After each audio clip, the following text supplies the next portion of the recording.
You're waking up with today's 6 on your side. Good morning, Idaho. Welcome back, everybody. All week we've been kind of helping people out with some last-minute gift ideas, and if you're looking for a holiday idea, you know, you could make a bowl or something like Spencer did, or you could give the perfect bottle of wine.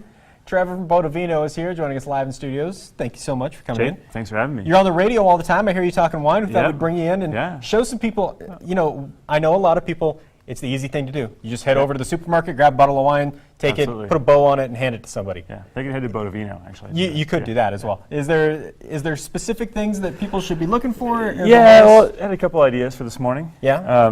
Kind of a different price points and different kind of levels of sophistication, if you will, of the gift receiver. All right, let's start with, it's cheap, I got to buy a last minute one. Okay, perfect right here. This is an actual refillable growler. So kind of stealing a page out of the beer guy's book. This is Strange Folk Winery. They're here in Garden City, right at 44th and Chinden. So my suggestion would be you buy them a growler with wine in it. Ships you back $15, $16, and then they can go refill it at the winery or at Bodovino. Right. And that kind of is, someone's kind of new to wine, you know, something they probably wouldn't buy for themselves. Where is Strange Folk Winery? So Strange Folk is at 44th and Chinden. It's the 44th wine I'll tell you what, district. Garden City is kind of becoming this little mecca for all the wineries. There are 5 wineries there and a brewery, all like kind of all around the same parking lot. So okay, so stepping up a little bit. Next step, something again people don't often buy for themselves, but everyone loves port. So this is again kind of a next step up in price point. This particular one will set you back $25, $30. You can go up to $40, $50, $60, $100 if you'd like. The thing to look for is this is a late bottled vintage port. So that's going to be something that if people want to drink it right away, they can pop the cork, get right to it, or they can lay it down. It'll age pretty well. You know, save it for a special occasion, what have you. Okay, so if you know, this is kind of that, I guess that $20 range that everybody says $20 is a great place to buy a great bottle of wine. Absolutely, yeah. Is there a way to tell other than if you put a dog on the label, it sells more? Yeah, critters do really well. I'm glad you picked up on that. Yeah. But yeah, this is a great time to be a wine drinker and a wine buyer right now. You know, $20, sweet spot. Places all over the world, all over the country, making really good wines at that price. All right, so we get to the highest one. This is you want to impress the father-in-law. This is going out to all the people who are looking for a gift for you.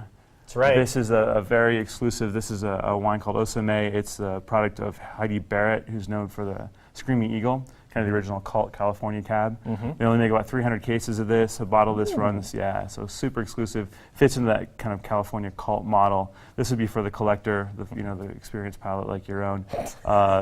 This gets into the $280, $300 range. Wow! Because of that small production, because of the exclusivity of it. Going to set this down very slowly now. We're going to drink that with some subs later, I think. Nice. Yeah. You actually kind of mentioned something that I wanted to touch on really quick, and that's the speculative part of wine buying. Right. Like, how do you know what wine to buy and then put away? You ask me. Yeah. That's kind of what we're here for. But honestly, that's a good question. I get that a lot. Unfortunately, there's no quick and easy answer. The best way is to consult a wine professional.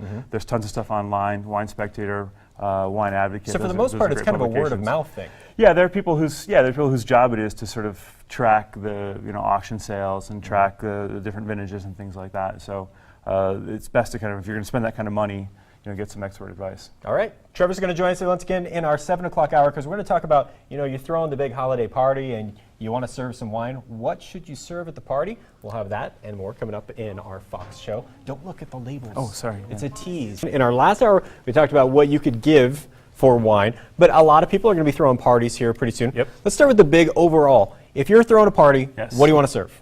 Bubbles. Bubbles. You got to have the champagne of some kind. Yeah, right?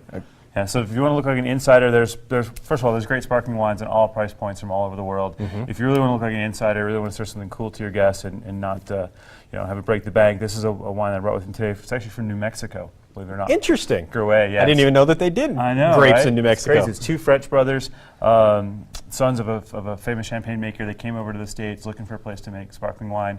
There was an abandoned monastery in Truth or Consequences, New Mexico, that had its old vineyards. And I thought, well, if the monks could do it, we can do it. They went in and cleaned things up. They've been making wine there for about 20, 25 years now. And it is probably one of the best wines you'll get in any category at any price. But for sparkling wine, this is going to be I love stories like that when Yeah. it comes, and it only happens in wine. I mean, you get that occasionally in beer. Somebody made it in the garage, but it's not as cool as a monastery in New Mexico. Yeah, if you've been to the Consequences, it's in the middle of nowhere. It's beautiful. It's kind of a resort area. Yeah. But for these guys to have done that and been doing it well for so long is really, really impressive. I noticed that you've got a local wine. I know a Yeah. lot of people around here like to buy Idaho. Yeah, another chance if you're serving wine to your guests at a party, you want to kind of turn them on. People still don't know that we actually make wine in Idaho and make very good wine and make lots of it. So today I brought with me Houston Vineyards. This is their private reserve red. This is kind of their flagship red blend. And again, it's the equal of anything from California, Washington, France, Italy at the price. So And that's always been kind of the knock, is that the Idaho wines just can't quite get in that reputation with the Yeah. other Northwest states right now. But yeah, but they're getting there. You know, a lot of great talent, a lot of great people. You know, Greg and Mary out of Houston doing an awesome job. There's lots of very talented, great growers that they work with, and so kind of a chance to sort of, you know, slide this in with your guests. I mean, we wouldn't have otherwise tried an Idaho wine on their own. You shiver to them, makes you look like a real genius. all right, and I'm going to guess, you know, you're serving a lot of wine, so you got to go with the big bottle. Again, you're doing a party, you want to make a nice impression. Bubbles is a good way to start, and then you pull out the really big guns with dinner or whatever. So this is a what they call a magnum. It's twice the size of a regular bottle. You can kind of see that. Right. 1.5 liters, and it goes up from here. You can get a double magnum at 3 liters. You can go 5 liters, 8 liters, 10 liters, 20 liters. You can get bottles as tall as you are.